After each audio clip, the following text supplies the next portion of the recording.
is Dr. Andrew Mason. He's an A&E doctor. Thank you very much for joining us. Andrew, it's over to you. Hi, everybody. It's an honor to join you here. I'm calling in from Chicago. I'm seeing my mother for the first time in 4 years because of the pandemic. But I'm excited to be back in the UK in just a couple of days.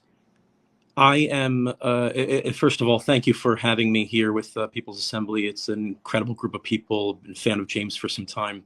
Thank you, Laura, and everybody for having us.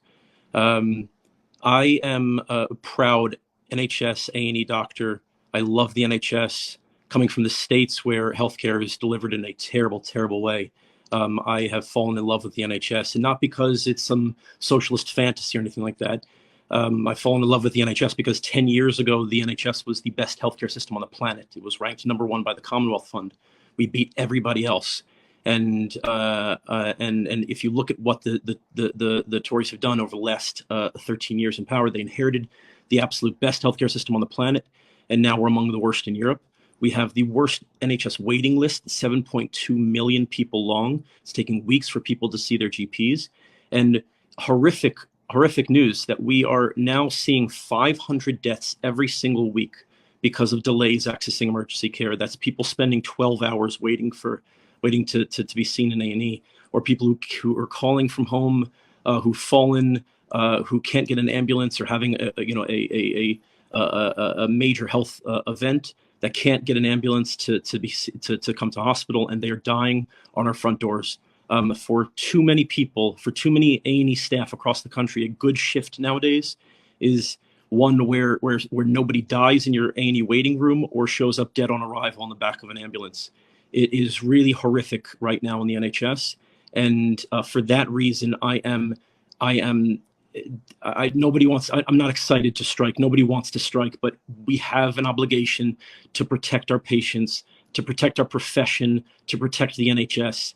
And that is why that's why I see strike action as the only option right now, because no matter what we do, no matter how much we scream, this government just refuses to listen. And they have demonstrated to us that they do not care about your health or that of your family.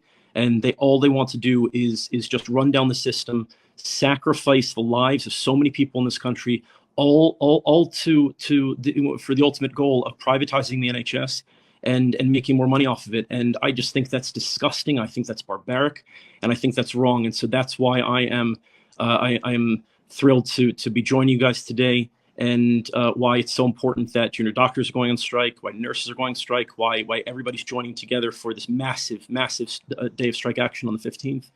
I would encourage everybody, please come to London on the 11th of March for our SOS NHS rally.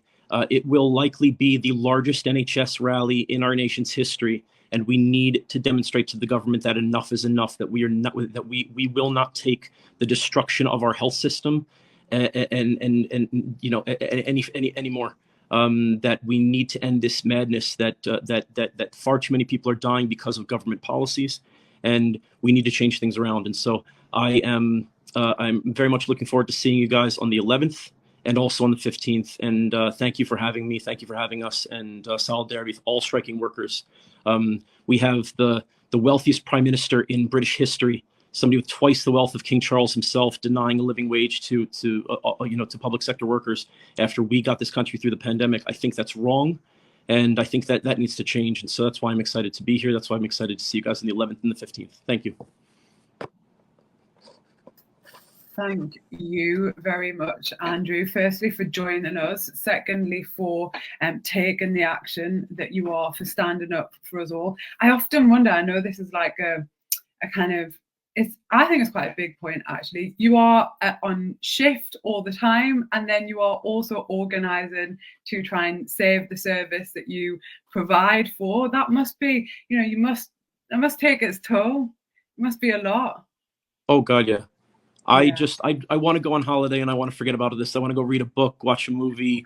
I want to go spend time with my family. I want to do something just normal. But yeah, with a 48 hours a week we're working, and that oftentimes we're working a lot more. But when you see the horrors of medicine in the United States, and you see how beautiful the design of the system is in the UK, and how 10 years ago we were the best on the planet.